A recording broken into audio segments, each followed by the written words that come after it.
భూమి ఒక గ్రహం, భూమికి ఉపగ్రహం చంద్రుడు. అయితే నవగ్రహాలలో చంద్రుడికి స్థానం ఉంది కానీ భూమికి లేదు, ఎందుకని? జ్యోతిష శాస్త్రంలో భూగ్రహము యొక్క ప్రస్తావన కనపడదు. చంద్రుడు ఉపగ్రహమైనప్పటికీ చంద్రలగ్నాత్ జాతక చక్రాన్ని విశ్లేషిస్తారు. ఇది ఎంత వైజ్ఞానిక శాస్త్రమో దీన్ని బట్టి మనం అర్థం చేసుకోవచ్చు. భూమి ఆకర్షణ శక్తియే సమయం, టైం అని నిర్వచించటం జరిగింది.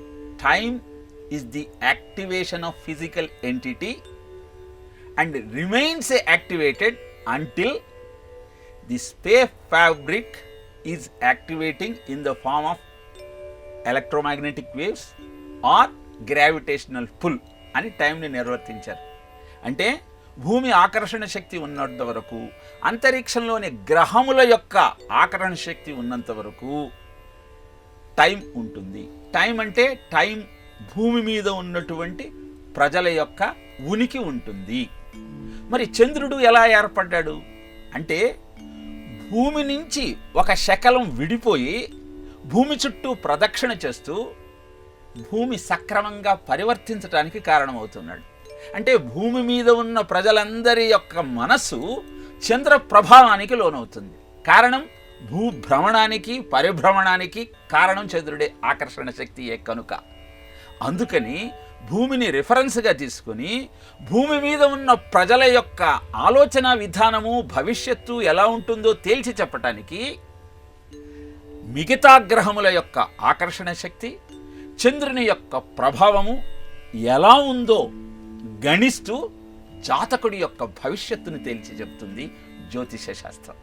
ఏదైతే ఐన్స్టీన్ టైం, స్పేస్, మ్యాటర్ అని అద్భుతమైనటువంటి థియరీ ఆఫ్ రిలేటివిటీని తెలియజేశాడో, అదే జ్యోతిష శాస్త్రంలో మనకు భూగ్రహము మీద ఉన్న జీవుల యొక్క భవిష్యత్తును తేల్చటానికి, వారి ప్రవర్తన విధానాలను నిర్ణయించటానికి చంద్రలగ్నాత్ అని చంద్రుణ్ణి ప్రధానంగా తీసుకుంటాం ప్రతిరోజు సంకల్పంలో. అస్య శ్రీ చాంద్రమానేన క్రోధినామ సంవత్సరి గ్రీష్మ ఋతౌ ఉత్తరాయణి జ్యేష్ఠమాసే అని మనం చెప్పుకుంటాం. ఎందుకు? నేను భూమి మీద ఉన్నప్పటికీ నన్ను ప్రభావితం చేసేది చంద్రుడే.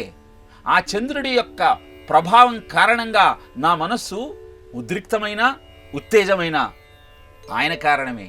కనుక ఆ విషయాన్ని జ్ఞాపకం చేసుకుంటూ, సంకల్పం చేసుకుంటూ, సంధ్యావందనంలో ధియోన ప్రచోదయాత్ అని నా బుద్ధిని సక్రమంగా ప్రచోదితం చెయ్యమంటూ సూర్యభగవాను ప్రార్థిస్తూ జీవితాన్ని సక్రమంగా గడపటానికి అవసరమైన సాధనా క్రమాన్ని అనుసరించటమే భారతీయ జీవన విధానం. దానికి మార్గదర్శకం చేసేదే జ్యోతిష్యం. జ్యోతి అంటే వెలుగు అని అర్థం అమ్మ. ఏ విధంగా వెలుగు నీకు కనపడే దృశ్యాలను నీకు చూపిస్తుందో, అలానే జ్యోతిష శాస్త్రం నీకు అవగతంగాని విషయాన్ని నీకు వివరించి చెప్పి ఈ ప్రభావాలను గణించి తద్వారా నీ జీవితం ఎలా ఉంటుందో నీకు తెలియజేసి, దానికి కావలసినటువంటి సాధక బాధకాలను, దోష నివారణ ప్రవృత్తులను నువ్వు అనుసరించమని తెలియజెప్పటమే జ్యోతిష శాస్త్ర ప్రయోజనం. అందుకే జాతక చక్రంలో గ్రహాలన్నీ ఉన్నప్పటికీ, గ్రహముల యందు భూమి మనం చదువుకున్న గ్రహం అయినప్పటికీ, తిరుగుతున్నప్పటికీ దీని ప్రభావాన్ని లెక్కించకుండా చంద్రుడి ప్రభావాన్ని విశేషంగా తీసుకుంటూ, చంద్రుడు ఉన్న స్థానాన్ని నీ రాశిగా చెబుతూ నీ జాతక చక్రాన్ని నిర్ణయిస్తారు. విశేషం ఏంటంటే, భూమికి ఒకటే ఉపగ్రహం ఉంది, గురువుకు 63 ఉపగ్రహాలు ఉన్నాయి. కానీ వాటి గురించి ప్రస్తావన మనకు లేదు.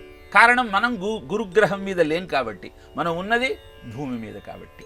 భూమికి ఉన్న ఒకే ఉపగ్రహమైన చంద్రుడు ఏర్పడటానికి కారణం కూడా భూమే కనుక, భూమి నుంచి విచ్ఛిన్నమైన శకలమే చంద్రుడు కనుక, దాని ఆధారంగా భూమి మీద ఉన్న ప్రజల యొక్క ఆలోచన విధానం ఉంటుంది కనుక చంద్రుణ్ణి ప్రధానంగా తీసుకొని జ్యోతిష శాస్త్రాన్ని గణించటం జరుగుతుంది.